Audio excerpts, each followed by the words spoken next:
Hello gang, welcome back to the Notcast, episode 274. Today is Saturday, 11th of March, 2023. And that means that about 3 years ago today, I was thinking quite seriously about this thing called COVID, whatever that was, and what was it going to do and how was it going to affect us and what impact was it going to have upon us in the future. And the bottom line is I didn't really know, and I wasn't quite sure. But you had to do what you had to do, and I kind of thought at the time, oh, we'll get told that we have to work from home. It'll be over in about 3 months, maybe 3 weeks. We'll be back soon. Everything will be okay. And obviously, when I got to month 7 of that, I really, really missed my mates and people that I know in the real world, and spent some time talking to my mobile phone about my records, and I'm still doing it. Well, I guess we're changed and different now, and we're a clever swine now that we've come out the other side of it. If you'd have said 3 years ago, for example, well, you're going to go through 3 prime ministers, and you're going to go through 3 prime ministers in 2 months. And oh, by the way, you're going to go through 2 monarchs in those 2 months as well. And that's not taking into account the fact that you're going to work from home for 18 months, and you're going to have a major health wobble in the middle of that. If you'd have said to me all that stuff was going to be happening in the next 3 years, I would have been like, I don't believe you, But there's, that's the thing. As Philip K. Dick said, reality is that which when refuses to go away when you cease to believe in it. And yeah, that's what reality is. And I've been having some conversations with some people about reality recently, on various parts of the internet. People that seem to think that there's a far more exciting and sinister conspiracy around a certain drummer's health than the reality and the facts of the matter actually indicate. So yeah, there we are. So today I am talking about what I think is the 10th Underworld studio album, released in February or March 2016. Barbara, We Face a Shining Future. And my life and my connection to this album and how it works all the way through. And the solo releases which came out at around about the same time. So we had, and I've mentioned in previous episodes, I had a period in 2007, 2008, when I had a circumstantially appropriate depressive episode. Now, the reason I looked away is because I have a cat down there, but I had a circumstantially appropriate depressive episode that was caused by a series of intolerable circumstances that were placed upon me at that period in time. What I found was the symptom, which I think was probably most prevalent to me, the thing that stopped me from the thing that made me realise that I was depressed, was when I was putting all the inputs into a situation, the outputs, the feelings that I was having, the experiences that I was having, were not reflected in the outputs. So the inputs, music, drink, etc., all that type of stuff, seeing friends, travelling, buying records, they weren't working. They weren't bringing me the joy which they normally brought me. And I started to then realise that, I was going through a depressive episode. I was prescribed antidepressants. My sleeping became quite fragmented. I was under a considerable amount of pressure personally because my long-term relationship, which I'd been in for several years, had started to disintegrate. That hadn't been something which had been in my game plan. The person who was my partner, who I shared a house with, had changed. Their behaviour had changed. They'd become physically and financially abusive, and that was intolerable. And I also found myself in a situation where my professional circumstances were such that my job was changing very much against my will or my wishes. And I effectively had been told that I was leaving my employer, whether I liked it or not, and I was going to leave one of 2 ways. I was either going to jump or I was going to be pushed. And whilst it's illegal for an employer to tell you that you need to start looking for another job, they did everything up to the absolute limit of what I think was legal to make sure I got the hint, and I did get the hint. But I was very worried for a period of time because everything that I've been working towards had started to unravel. So think about life in terms of a sculpture. Start off, life is just a box. It's just a clean, featureless slate, and you chip away all the bits that don't look like you over time. an event, and that's called history, and that's called events, and that's called, actions and decisions. And then you get to the point where your life starts to look like you. And what I found was other people were chipping at bits of my life. So I chipped away the bits that I didn't like. And then what I found was other people had taken it upon themselves to chip away bits of my life that I did like, and to make my life more difficult and less enjoyable than it was going to be, or than I wanted it to be. So listening to Underworld's Oblivion with Bells album in 2007, I didn't feel any joy whatsoever. And it was probably one of the big indicators to me. I was like, I am not healthy. I don't think I'm in a good place. Over time, as my life changed, my relationship changed. I became in a much, much better, more positive relationship with somebody that was much more supportive, and really I felt a great, kinship for. My employment had got a little bit better. My financial circumstances had become a little less threatened. I started to get that feeling, that sense of joy back in my life, which is not something I'd had for a number of years. So I started listening to Underworld again. I listened to the Barking album. I thought, oh my God, this is incredible. I have to go and see this band again. I made that decision probably August 2011, probably about 2 days after they played Clapham Common, the last show of the Barking tour, and the band effectively ceased to trade in a meaningful manner creatively for quite some time. So the period 2012 to 2015 as an Underworld fan was probably the least optimistic that it had been at any point for the previous 25 years. It felt like most bands have a core working relationship between 2 or 3 or 4 personalities. About Smiths, obviously Morrissey and Marr. The songs that were written with that dialogue between those 2 people. You have the same thing with U2, is that dialogue is largely between Bono and The Edge. With Underworld, that dialogue is between Rick Smith and Karl Hyde. And if the dialogues aren't working, what you find is that the songs aren't coming. And it's not like a situation like Pet Shop Boys, where the longest period they took off was 3 months, and they've been working consistently all the way through. For Underworld, you then got to 6 years between original songs, whereas some years previously you'd have, certainly in 2019, I think you had 69 original Underworld songs released. In between 2010 and 2016, you've got 1, maybe 2, with tangible vocals on, which, by the way, was I think this single here. It's called 10 by Sander Van Doorn and Mark Knight versus Underworld. I don't quite know what I have to say. Every band has to be versus somebody else, and every band has to be arguing.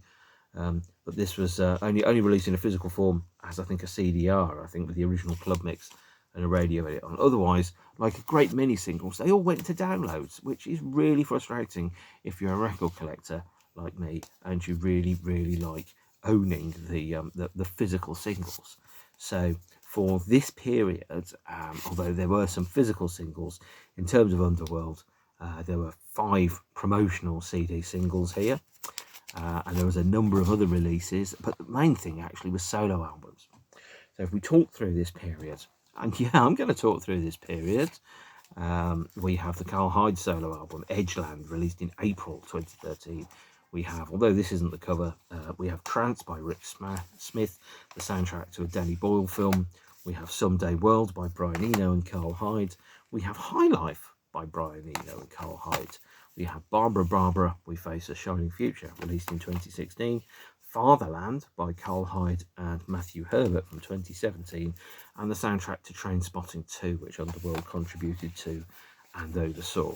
So it's a busy period, but actually in terms of being an Underworld fan, pretty slim pickings, truth be told. This is perhaps a slightly better way of describing... Oh dear, I probably shouldn't do that to my records, but there we are. Is probably a better way of describing what we have and how we have it. Oh dear. Well, I'll fudge this one up. So there we go. But yeah, this is the records that were released during the period. I think it's a fine harvest, actually, all things considered. But there we are. So we start off chronologically. 10 minutes before I got to it. Good God, I should have a word with myself.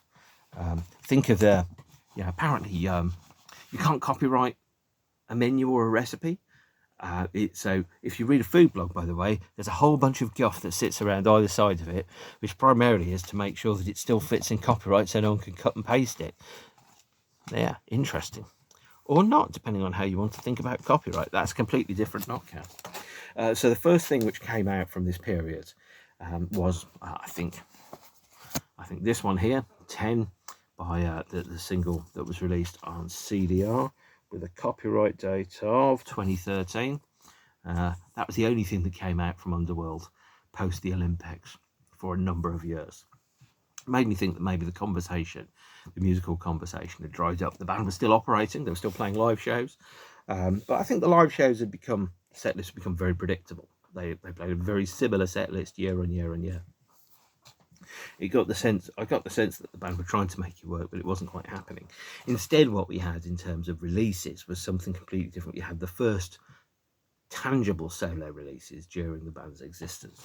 The first one being this solo album by Karl Hyde called Edgeland, that was released on the 19th of April 2013. And 2013 was the year that I turned 40, and traditionally you should have a midlife crisis where you're 40. Me, I just got back into music. But Edgeland is, I think, a double LP released on vinyl here.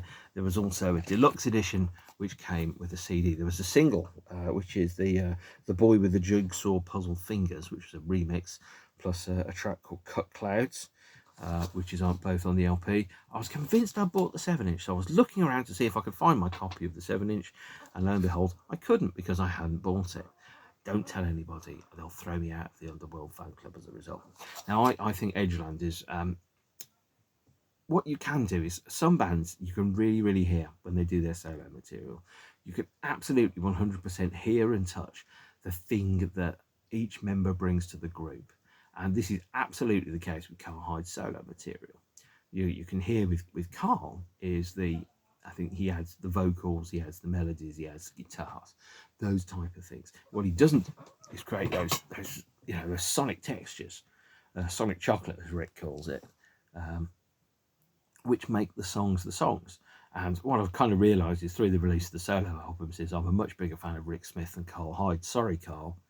I just really love what Rick does with synthesizers, and I love it more than what you do with guitars and vocals. But put the two together, incredible.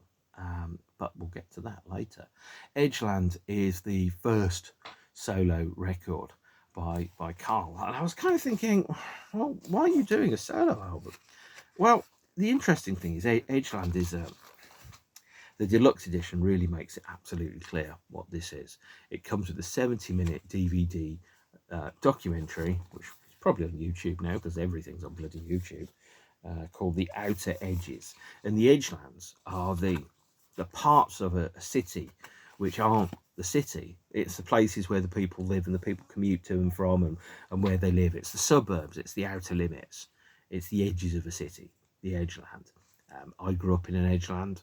I grew up in a place where, it was definitely nearer the countryside than it was the city centre in suburban Birmingham.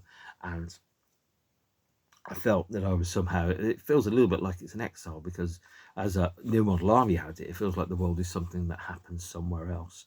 And Edgeland is an album which, to me, kind of talks about that sense of not quite belonging in the place where you are, not feeling like you belong in the place where you are. As an album, it's not an incredible favourite of mine. I don't want to get too bitchy. My mum said, of course, if you can't say anything nice, don't say anything at all. But when it comes to this album, I think that a lot of the music is written, and I'll need to pause this and just get this right before I carry on too much further. Yep, I've checked it. Has done the sums. So this album was recorded in Homerton and Essex, and it was written, performed and produced by Leo Abrahams and Karl Hyde. And this is where I'm going to sound a bit bitchy. Don't take it this way, it really absolutely isn't. Just that sometimes there are some musicians that are quite good at writing songs, but what you don't have when you listen to them is the magic, the uniqueness, in the way that when you hear David Gilmour play guitar, you can go, that's David Gilmour. When you hear Roger Waters talking, you go, that's Roger Waters. When Leo Abrahams does stuff, I don't listen to that and go, that's Leo Abrahams. I kind of go, yeah, it's okay, but it's not got that magic spark, which to me makes a record absolutely essential to listen to. Now, nothing wrong with it. It's quite good. Actually, it's really good music for working to, Edgeland. But I didn't listen to it and think, that's something that I absolutely need to have in my life 100%. And so, even though Karl did his first solo tour, and he played, I think, the Union Chapel in London, I just wasn't enthused enough about what I heard from the solo record to want to get it, buy it, see it, that type of thing. There was in the UK, the album was released on a double vinyl edition. Here it is, which actually never been out of the shrink wrap. I don't know if this is a controversial thing. I slit the side of the shrink wrap to listen to the record. I don't take the shrink wrap off.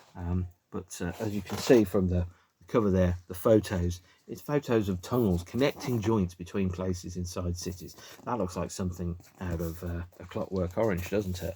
And the LP edition of the album, here is discs 3, well, sides 3 and 4, has 2 less songs, by the way.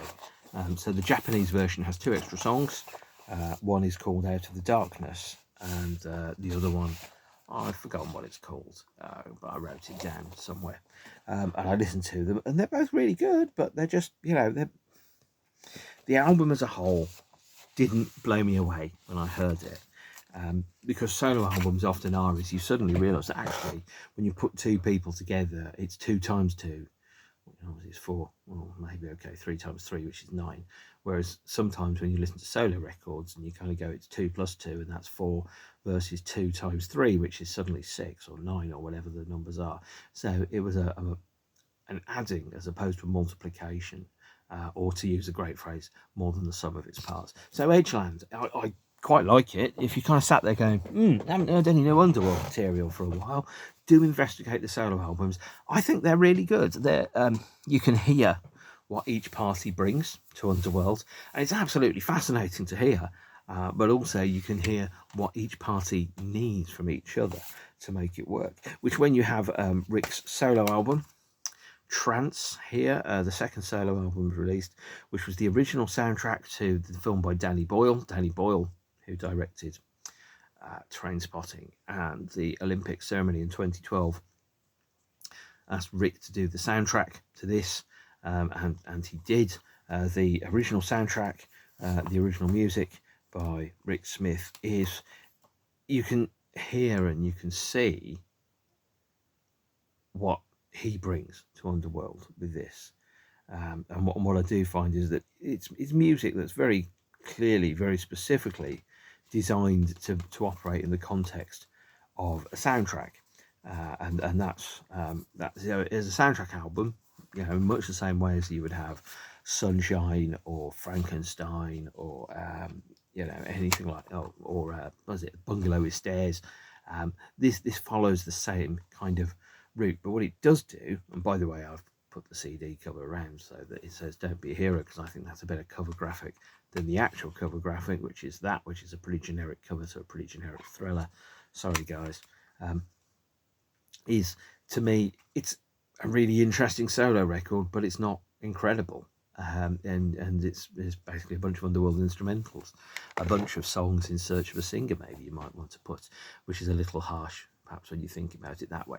Rick also did the soundtrack to a Danny Boyle TV show called Babylon, scored the first episode and the pilot, but other episodes were scored by somebody else.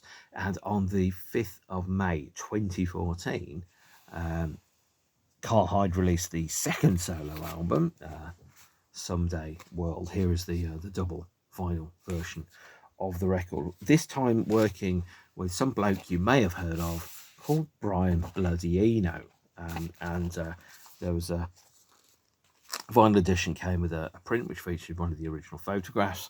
The CD edition came in a slightly different set which had a second CD that came in it. This is, I prefer this to Edgeland, undoubtedly. I think it's got the music is livelier, it's more compelling, and that's the thing that really drives me to music. Is you listen to music and you go, this is music that absolutely has to pour out of the soul of the person that's creating it, that they're compelled to make it, and that they don't have a choice about it. Because as a listener, if you're kind of going, yeah, this is a Thursday afternoon down at the Brillo songwriting office, you kind of go, oh, not that interesting really.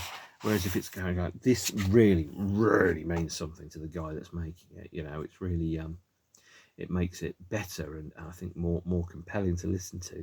So this album, Someday World, I think it's better than Edgeland. It's probably my favourite. But again, what it doesn't have that compelling sense that you absolutely positively must hear this record.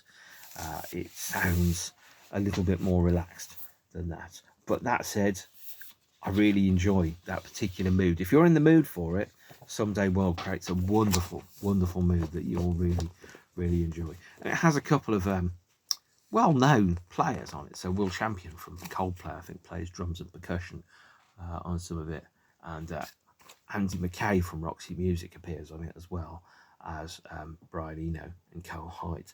And there are 9 songs on this album. If you buy the deluxe edition version of it here, you get a second CD with an extra 4 on, being big band song Brazil 3, Celebration, and Titan Becker. This is a standard kind of phone camera photo, which then kind of turns into a more conducive, more tangible, touchable, feelable kind of package. And this is one of the things I really love about physical media, is the ability that what you do is, when you buy physical media, you're not just buying an experience, you're not buying the ability to hear the music. What you're doing is you're buying the physical object, a mass-produced work of art that you can touch and feel and hold in your hands. And that makes me sound very much like old Grandpa Simpson, talking about ye olde days. But no, that's something that's very, very real for me. This album, I really enjoy this album.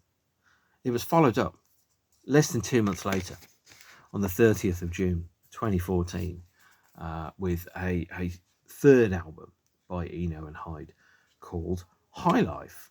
Here's the CD edition that has six songs on it, and it's a selection of far less accessible, improvised, mostly instrumental jams and pieces that have been just created from 1 week in the studio. Now, I always hesitate to enjoy albums that are created in this way, because it feels like somebody sat up there and went, got nothing, what are we going to do? Going to make something. You make something and you're quite literally writing it on the fly as it happens. But sometimes you strike gold, and sometimes, like the Blur's Magic Whip, which to me screams contractual obligation, you don't. And the reason why I don't like the Blur's The Magic Whip album is because the only reason The Magic Whip exists is because it was recorded while the band was stranded for 5 days in Hong Kong and on a tour, and they went into a studio because they were bored. Great music is never made out of a product of boredom, ever. Great music is always made out of a combination of inspiration, graft, and ability. Never fucking boredom. Now, on the vinyl edition of High Life, we have 2 extra tracks, which are Slow Down, Sit Down, and Breathe, track 2, side 1, and On a Grey Day, track 1, side 4. And this album is, I think, I like it. You've got to be in the mood for it, but I really, really like it. It's mostly Karl Hyde and Brian Eno, and occasionally other people adding little bits. So I think Leo Abraham plays guitar on a couple of tracks. Fred Gibson plays on a couple. And you just kind of get this sense that at least they're trying to do something new. They're trying to explore something new, create something new, touch a new area, which is not always possible or feasible. 2014 was also the year which saw the 20th anniversary of Domino Bass with My Headman, which then saw the band Underworld playing the album in full for the first time at the Royal Festival Hall on the 11th of October 2014, and then following that up with a series of live dates across the UK, Europe and America. There was a Dub No Bass with My Headman box set, and I was really desperate to see them play the Royal Festival Hall, because Dub No Bass is the album that just slipped out of my experience at the time. When I first heard Dub No Bass, probably late 1994, the band were... I didn't like them enough to go and see them on the extremely limited budget that I had.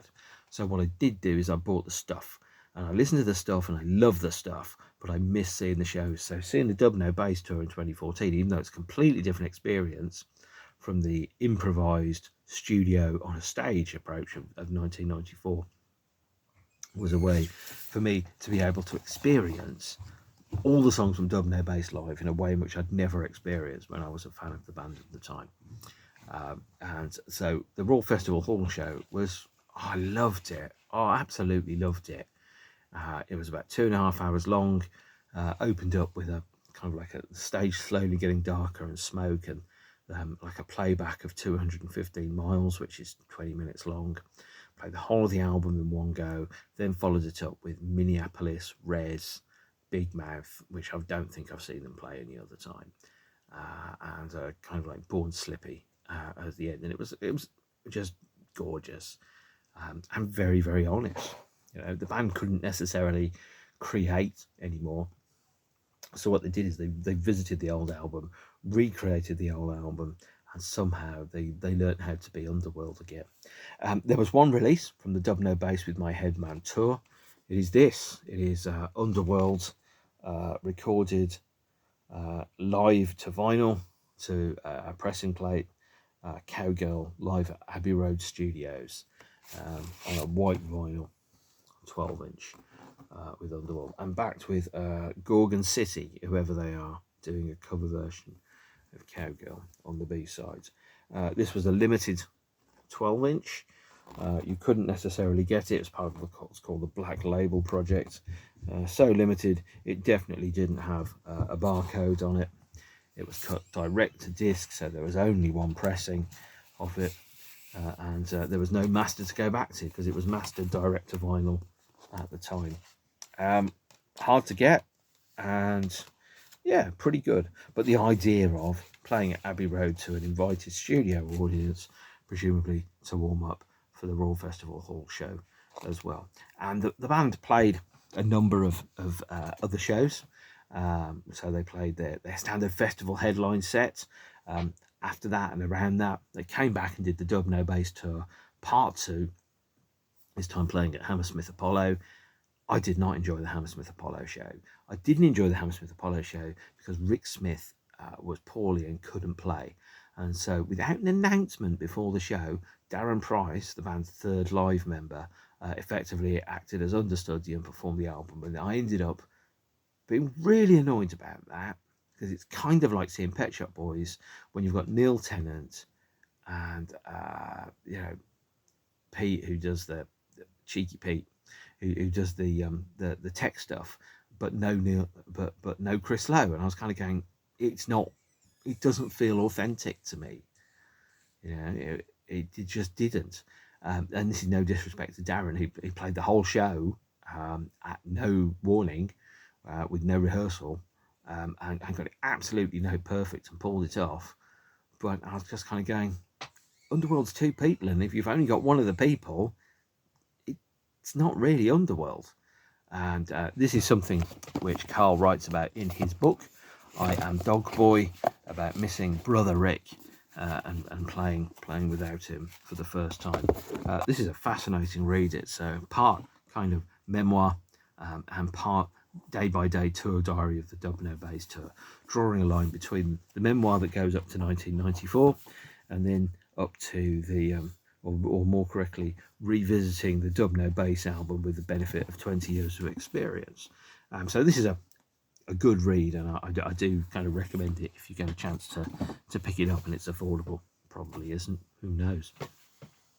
The 2015 period was marked with the first new studio recording from Underworld in a while, a cover version of Baby Wants to Ride, which was written by Frankie Knuckles, and Frankie Knuckles, who's a well-known kind of pioneer of his genre, hugely influential, great remixer, apparently lovely man. And the track Baby Wants to Ride was re-recorded and covered by Underworld in one of their very few recorded cover versions.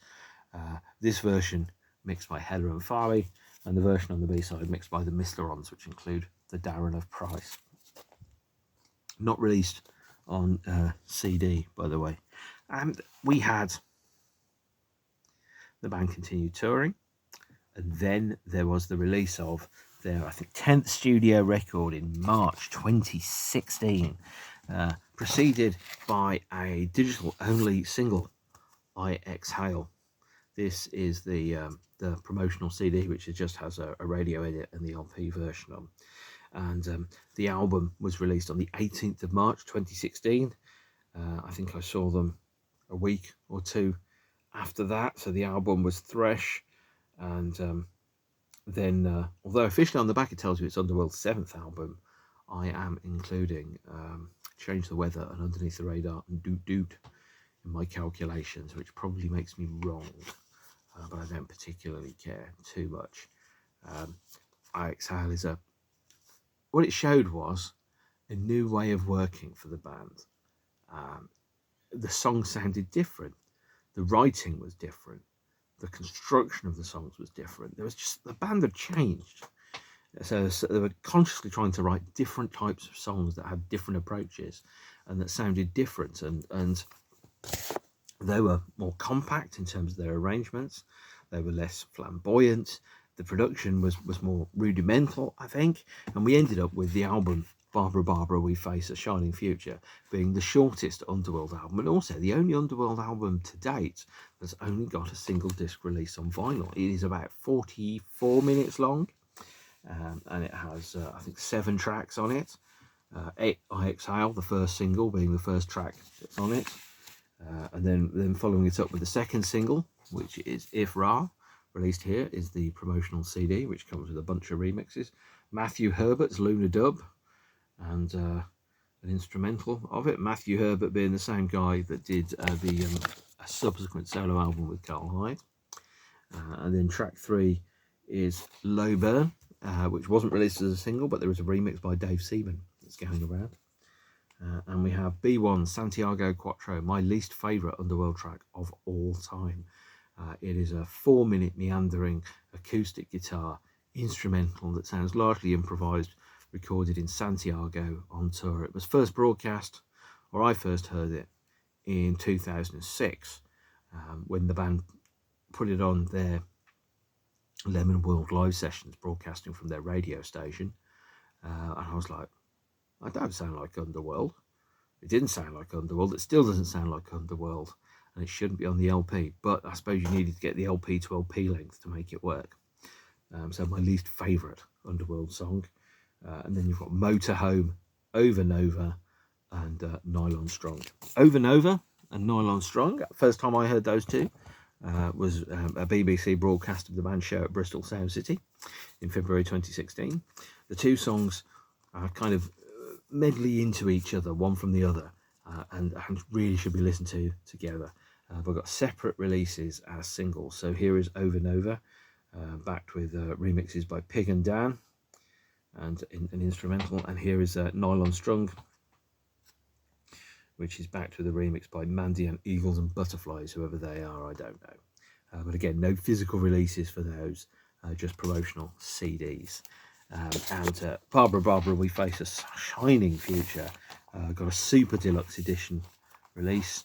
It also got a more limited, more straightforward release as a book with a CD inside a card sleeve there, which features, I think, the same track listing as all the other versions.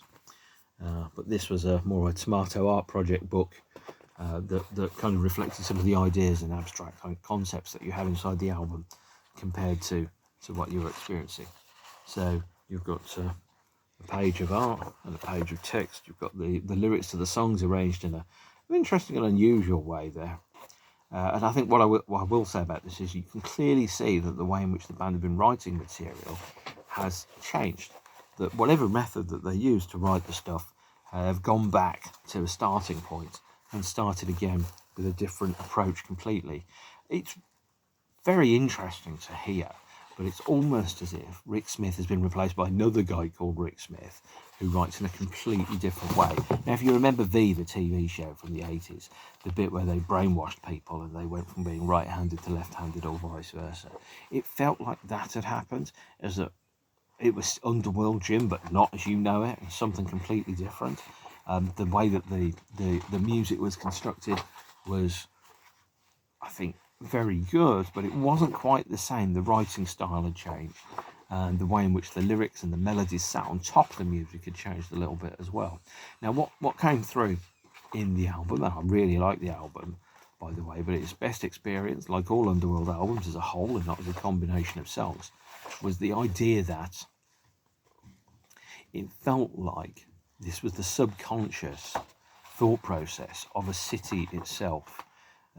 The way that the lyrics were kind of built and constructed felt like they weren't human, but they were more like observations from an alien existing inside an urban environment, kind of telegraphing back to its masters on another planet. This is what it is to be a human. This is how humans feel, and they're kind of weird and strange, and they're not at all logical. And that's obviously how I feel about humans, full stop, as well. So there we go, strange, ugly bags of mostly water. And the album has 7 songs on it. The deluxe edition has an extra track, which got a separate release slightly later on. What I will say is Nylon Strong and Over and Over is probably the best 2 individual songs together on any Underworld album. The segue between the 2 songs and the arrangement of those 2 songs together is one of my favourite pieces of music of all time. And the idea that there's a lyric about, open up, I want to hold you, laughing. Just that very human lyric about desire and connection and joy. The thing that makes humans put themselves together like that. That's the thing that drives human beings together. Is really, I think, probably some of the most that lyric is one of the most romantic lyrics I think I've ever heard. I probably need to listen to more romantic lyrics, I think it's fair to say, but there we are. And and then the last page on the book features just the words 23 Blue, which is a track which isn't on the standard releases of the album. I don't think it's on this version either. I think that 23 Blue only existed as a super mega duper 12-inch track on the 12-inch that came in a test pressing on a box set, and also on the Japanese edition of the album. But also 23 Blue was included as a cover-mounted limited edition 7-inch single for a magazine called Electronic Sound in 2018, and this was a limited edition 7-inch that was only sold with the magazine. Went very, very quickly. Features this, I think, the first Underworld commercial 7-inch single for a very, very long time, since about Glory Glory in 1989. And it features Puppies, which is taken from the CD editions of the Pearls Girl single from 1996. And my preferred track of choice, 23 Blue, which is the only physical release it has had in the UK, aside from that super mega expensive box set. So with Electronic Sound magazine, always keep an eye on Electronic Sound, because they do a number of cover mounted 7-inches, and some of them are really bloody good. They did John Miss Old Jar recently. They did, who else? They did Orbital. They not Karl Bartos, Wolfgang Fleur, and a number of other things. But this is a 23 Blue 7-inch single from I think 2018 or thereabouts. Oh, I've got to stop throwing my records around. That is not a good look. There is also your standard CD edition of Barbara Barbara, We Face a Shining Future. And that takes its lyric, the title Barbara Barbara, We Face a Shining Future, was from a conversation between, I think, Rick Smith's mother and father, obviously of advancing years, when they were talking about the possibility of a future not together. And this is one of the things about being in a relationship, is when you're in a relationship, you have an acceptance. And this is the price of love, is knowing that you at some point, you make a decision to be together, And then at some point you realise, yes, that decision of being together also comes with an inevitable element of built-in heartbreak. Unless you both die simultaneously in a car crash or something, one of you will depart this earth sooner than the other, and you have to build in and accept that that is the price. That's the price of love. It's part of the bargain of love, and you will never, ever escape it. And I think every human being at an instinctual level accepts that, and every human being at an instinctual level goes, and it's worth it. It really, really is worth it. And you know, that's part of it. I mean, I've gone into relationships knowing at some point they're going to come to an end. You know, that some point might be 50 years away, it might be 50 days away. But you go into it and you go, that's the bargain. I know that's part of the equation. And I'm going to go for it, and I'm going to accept it, and I'm going to live with it, because that is what it is. So the band went in and started touring the album. They played loads and loads of shows. I saw them at the Camden Roundhouse. They don't change their set list night to night, so I was quite happy to see them on the Saturday night instead of the Friday night. And they also played a show at Alexandra Palace in London in March 2017, which really doesn't feel like 6 years ago now, though it is, where Rick Smith supported Underworld. One of his first solo gigs, he played an 80-minute instrumental set from a setup console inside the mixing desk. All the lighting was directed centrally. He played an instrumental set for about 80 minutes. Can't remember what it was. Lots of soundtrack stuff, lots of weird stuff, lots of B-sides and all that type of thing. And I really wish recordings of those sets had existed, because because most people didn't really care that it was the guy from Underworld that was playing it. It was just a DJ playing some generic music. Let's go to the bar, whatever, yada yada. It's not Underworld, we don't care. Whereas me and probably about 100 other spods were kind of in the square directly, kind of, you know, at the barrier, looking at Rick playing these instruments like 6-10 feet away from us. Playing one of his first solo gigs. The show was advertised as, let me just check, the Surreal Carnival Experiment, although it wasn't quite like that. It was just a gig at Alexandra Palace, which is one of my favourite venues, because even though it's terrible to get to and from, it's a really lovely piece of architecture, especially the church organ, the original church organ, which was in the background behind the stage. And at the same time, give or take a few days, the band announced the release of their first post-Barbara single. So the four singles from Barbara being obviously I Exhale, Ifra, that's not Ifra, that's Over Nova, Nylon Strung, and Ifra. Their first post Barbara release is this, which is a re-recorded, remixed and reimagined version of Born Slippy, which is part of the soundtrack to the album and film Trainspotting T2, the 20 years after sequel to Trainspotting. The soundtrack CD has 2 tracks by Underworld on. One is Eventually But, which is got a spoken word piece by the character Spud, and then a re-recorded, rearranged, slower version of Born Slippy called Slow Slippy. On the 12-inch, you have Eventually But with a Karl Hyde vocal, and the vinyl edition of Slow Slippy as well, which runs to about 11 minutes. And clearly is not a remix, but a re-recording where someone set all the synthesizers to go really slowly. It's not great, very interesting, but not great. And then the last release of this period that I think I'm going to talk about is the fourth of the Karl Hyde solo albums, and the last one to date, I think, is Fatherland. No, not an album-length exploration of that classic by Die Krupps, but instead the soundtrack to a stage show of the same name, Fatherland, which takes dialogue and lyrics from interviews with people around and exploring a play that was commissioned and produced by the Manchester International Festival Assembly, which I think was released in 2017. I have to check the copyright date on here. Yeah, 2017, which is music by Karl Hyde and Matthew Herbert, of whom you'll have most recently seen remixing Ifra, I think. This is quite good, but it's very clearly a soundtrack to another release, and it feels when you listen to it, to Fatherland, that it's a somewhat incomplete half of the whole. But there we are. So Barbara, We Face a Shining Future is an album that I really like. I think very highly of it. It probably thinks the same of me, but it is a record that to me was being heckled by a cat scratching his ear there. I don't know if you could hear that. So it's an album that kind of, one of the things about growing older and going through this life is you kind of go, well, what is being alive? What is it?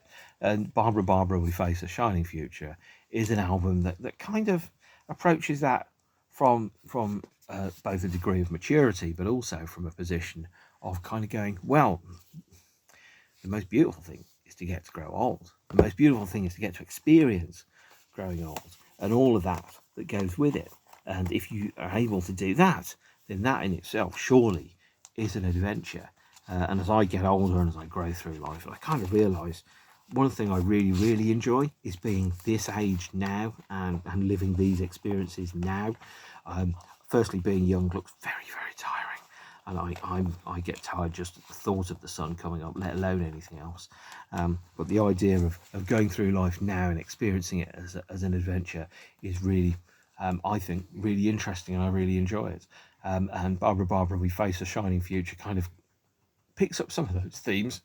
Ultimately, it talks about, fears of aging and old age and death and what it means to grow older and what it is to be together or not to be together. And I really rate it as an album. So there we are, 47 minutes about an Underworld album. This is almost definitely the first Notcast that's actually longer than the album I'm talking about. I'm sure there are other ones, but I can't think of any at the moment.